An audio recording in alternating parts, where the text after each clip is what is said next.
Hello community! Today we will fine-tune Vision Transformer in a complete new intelligent way. We will use here a parameter-efficient fine-tuning methodology where we will use the symmetry of the system. So if we have our vision language model, our architecture of the VLM, in the old times we had our good old convolutional neural networks, and today mainly we operate with Vision Transformer. Now, there was a benefit with CNNs. They had a translational symmetry due to their convolutional kernels applied here across spatial dimensions. This means they could learn here spatially invariant features really fast in complex patterns.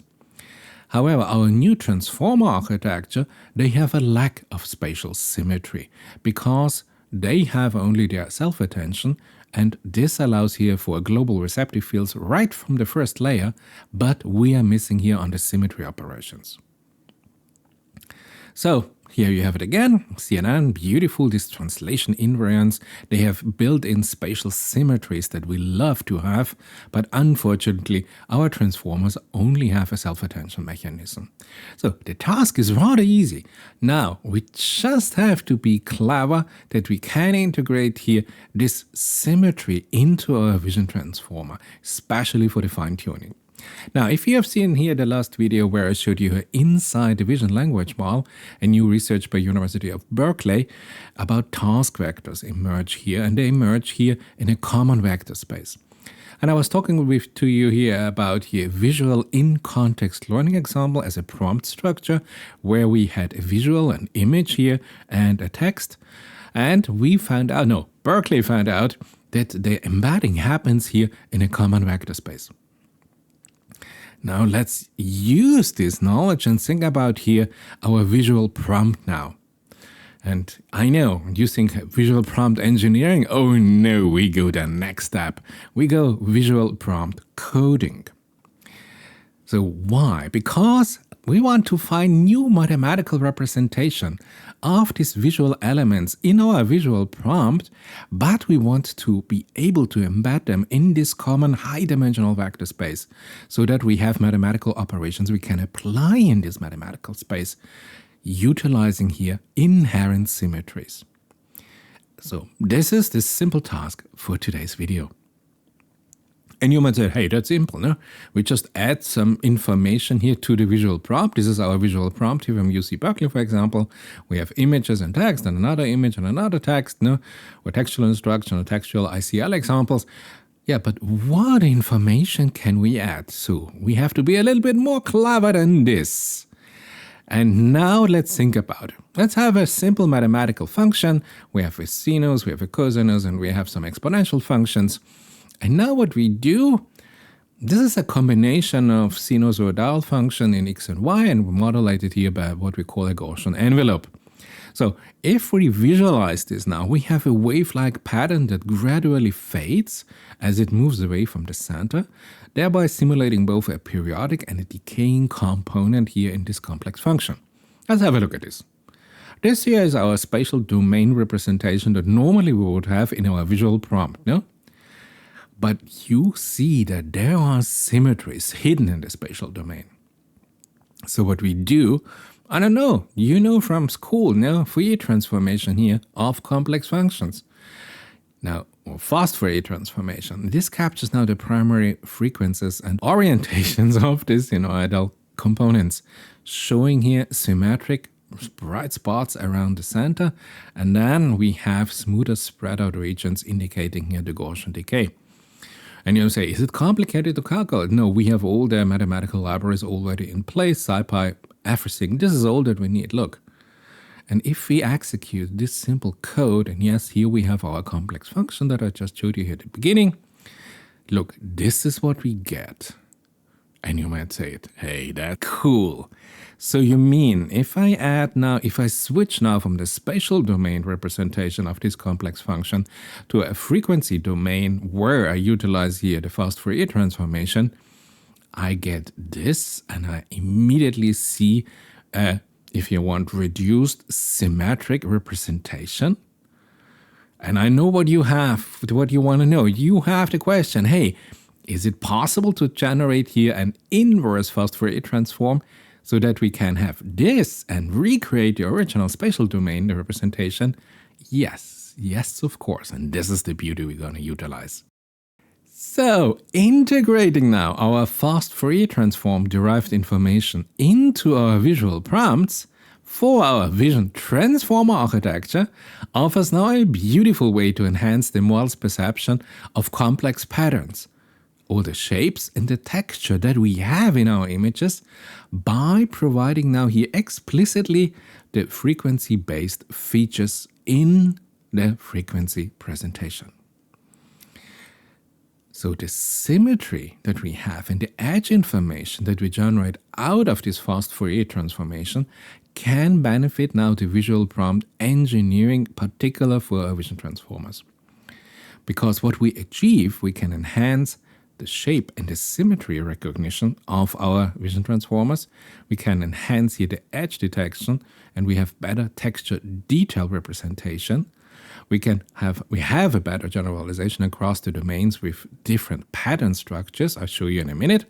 And even noise filtering and detail enhancement is done with Fourier transformation, discrete Fourier transformation. So this Fourier transformation allows now a reduction in the amount of spatial information needed by summarizing. It's finding a different mathematical representation of an image structure now in the frequency domain and not anymore in the spatial domain. So this condensed, and you already guessed it, this frequency-based representation can now make prompts more parameter efficient, especially useful if we have here a new fine-tuning methodology where we don't want to fully fine-tune here the complete architecture, but we want to go with a parameter-efficient fine-tuning methodology, which we call PEFT. And you know one famous PEFT methodology, it is PEFT-LoRa, the low-rank optimization. Now, by incorporating now these beautiful frequency domain features, prompts can direct now this attention mechanism that we have to meaningful structures, making it easier for the vision language model to focus on the relevant details without needing extensive fine-tuning. So, this means that our prompts with the Fourier-derived information give a clearer breakdown of which shapes and which pattern the vision language model is focusing on if we have a complex visual dense image. So we achieved now that with the help of our fast Fourier transformation, we have now a new model focus of our vision language model on patterns and symmetries within the image. And this is exactly what we set out to do. Plus, we even have a cross-patch symmetry because we have a symmetry between the patches where we have identical shapes in different areas of the image. Now let's come directly to the use cases. Visual structures that have, in our complex images, a symmetry operator. And we have this in images if we look at architecture, at natural textures, and especially here at biological structures. Imagine the image here of a virus. You immediately see now the hidden symmetries, and we will utilize this symmetry now in our vector representation in this mathematical vector space that constitutes our inputs. Another example would be a radial symmetry, like in flowers or in circular designs. Works the same way. So this means symmetry provides here an invariance to our transformation, like rotation, reflection, and translation. And this will become really important in the calculation of the self-attention mechanism, meaning that the symmetrical structures appear similar even when they're transformed. And by embedding these new symmetry-related cues, our vision transformer can now learn those features in the images faster, utilizing the symmetry information. And this is now kind of the solution that we set out to do. And these symmetrical features, it is not just to the shape or the form, but we also have it in the textures. Stripes, grids, lattice structure, leaf, honeycombs, animal fur, artificial structures like building or textiles. We can use it all over the place. Now, our Symmetry-enhanced vision transformers that we are now proud of, that we have built, now they are better equipped to recognize and differentiate between these textures, enabling application in the field like remote sensing, when you are looking for specific crops, in medical imaging, identify here specific tissues, or in material science, if you are looking here for specific manufacturing defects. Now you can do this with Symmetry-enhanced vision transformers. And by training now our vision transformers to recognize those symmetries, we effectively enable the model to focus here on fewer representative features rather than every patch individually. So we achieved kind of this parameter-efficient fine-tuning. And what we have now is a symmetry-aware prompt engineering, and now we want to code this. So by including now our Fast Fourier Transform derived symmetry information in the prompts, we can now enhance here our model sensitivity to those symmetrical features. And how we do this? One example would be segmentation. No? Image segmentation is an old friend of us, and this Fourier transformation can enhance the image segmentation by providing now the frequency domain features that highlight different aspects of an image, such as the different textures, the edge construct, and repetitive patterns in our image. You just follow here the different frequency component, and then if you isolate or enhance the high frequency component, we can highlight here the edges and the boundary between different segments. And if you want to see the complete workflow for using here the Fast Fourier transformation in an image segmentation task, starting from pre-processing to the dual domain input to channel merging and then the FFT-enhanced prompting, this is it for you. I just want to show you, I want to give you a feeling here. Look, we have here a pentagon in our spatial domain.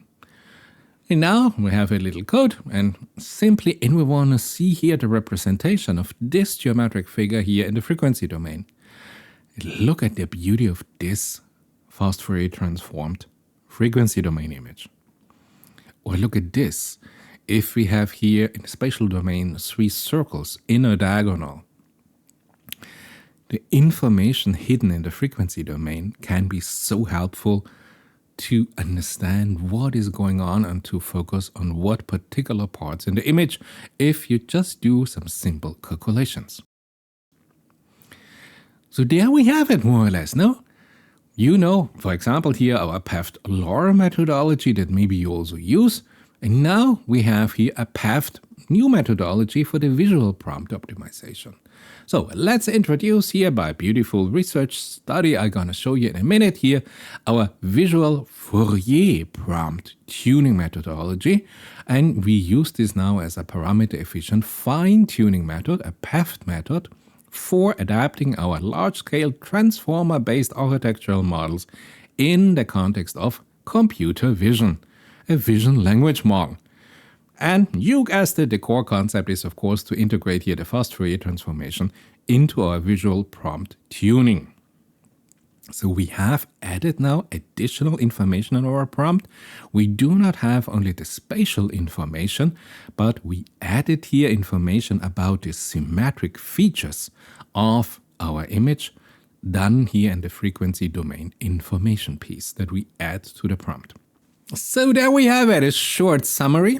Our visual Fourier prompt tuning now employs here simply this beautiful Fast Fourier transformation to transform the visual prompts into the frequency domain.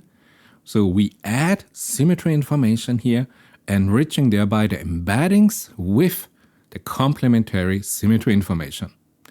And the beauty is now, since we want to have a fast fine-tuning, a parameter-efficient fine-tuning, that the model, the vision language model, retains here the pre-trained structure and the pre-trained knowledge.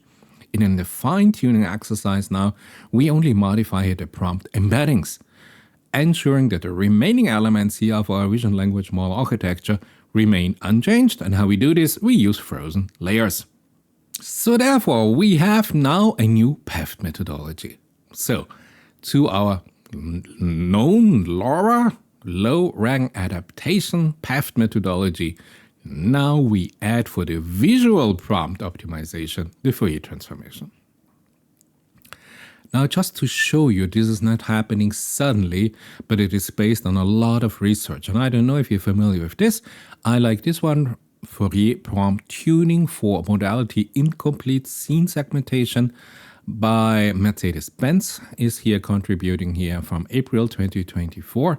Or maybe you like this one from 5th of May 2024, parameter efficient fine-tuning with some discrete Fourier transformation, but they applied it differently. Because if you look here at the delta W, you see they use this here, the optimization, in a different way. But now here, you remember, we always had a challenge when we fine-tune here large models, especially when we have here our transformer-based vision models. Because as those vision models grow in the scale, the fine-tuning those models for a new task becomes really parameter intensive.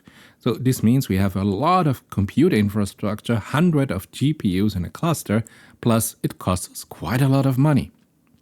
So therefore, if we have now a new PEFT methodology for the fine-tuning, fast and cheaper, we don't have to buy all those hundreds of GPUs, this is great.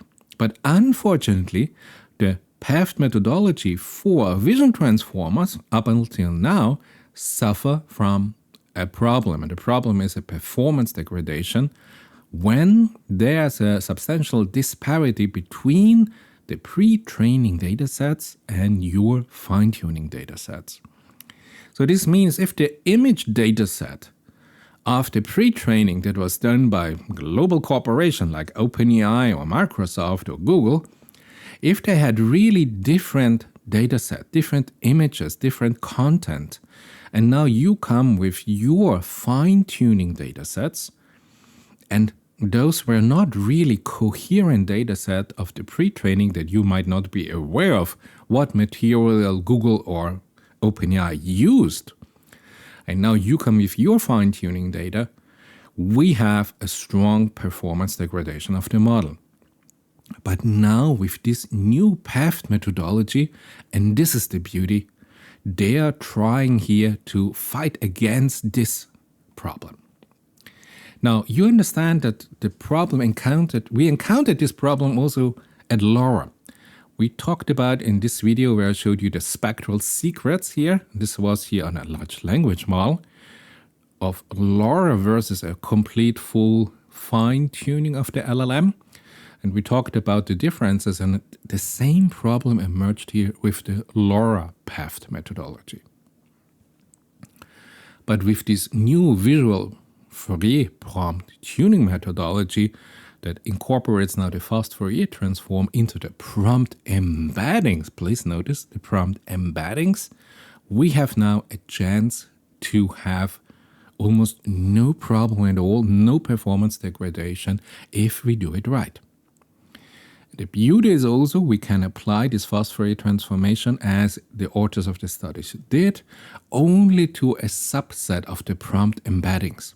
So like in LoRa, that uses only between 1 to 3% here of the model parameters and changes them, we can do now the same. So we have not to do to change the complete prompt embedding, but we applied also maybe only to 1 to 3% here of those model parameter embeddings. But now we integrate the spatial and the frequency domain with the symmetry information. This is great because here we can further reduce here the complexity and we have an even better PEFT system. So how does the FFT visual embedding work between our frozen layers of our vision language model? So how exactly we do this Fast Fourier transformation in the prompt now? Now, the beauty is that only a fraction of the prompt embeddings undergo this two-dimensional Fast Fourier transformation, transforming them from their spatial domain representation to a frequency domain representation. And what we do, we combine those prompts. So the FFT transform prompts are combined with the remaining, this means the untransformed prompt embeddings, to form here the final set of prompts, the visual prompts, that are now added to the input sequence to our transformer architecture vision language model. And even though the layers of our vision language model in the transformer are frozen, the output of each layer change because we have now modified inputs. No?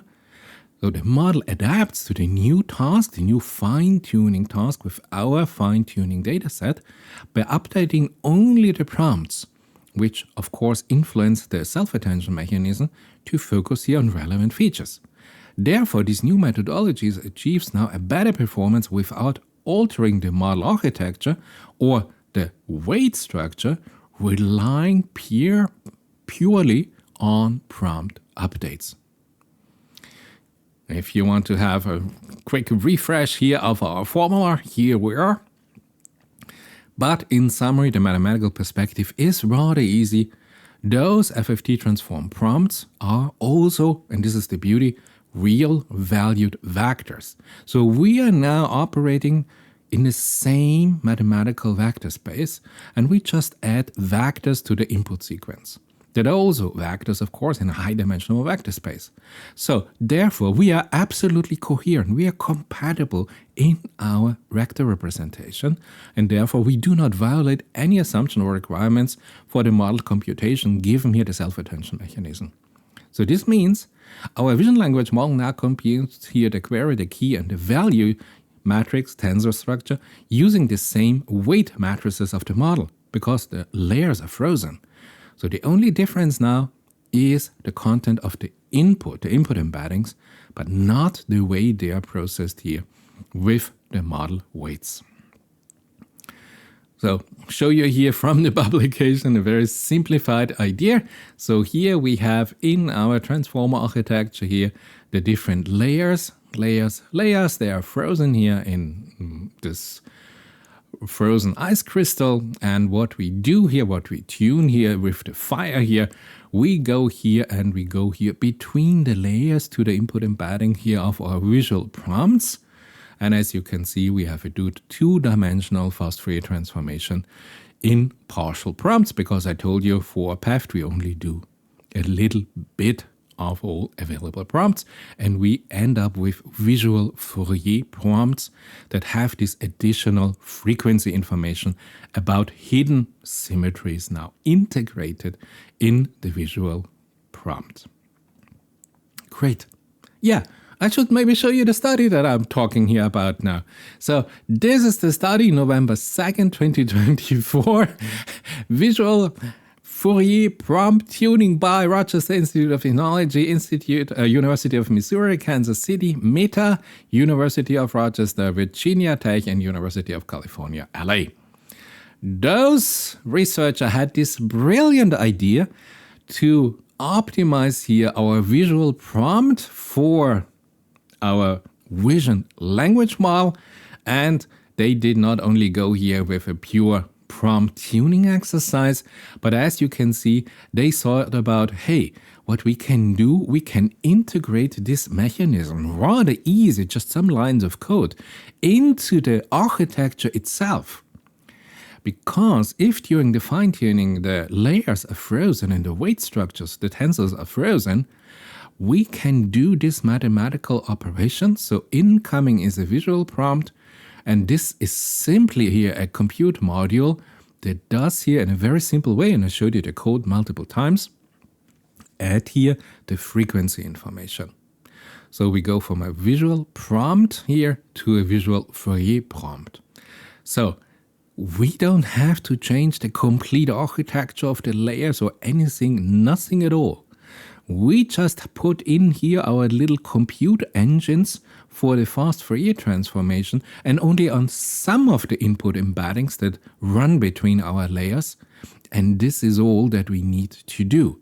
So this is a very fast and effective way to optimize here our vision language model architecture to have a better performance in our fine-tuning task if the dataset of the pre-training and of our fine-tuning are really not at all, they have nothing in common. With this now we can extract here the symmetry information and get a better performance. All the performance data, please have a look yourself here in the publication.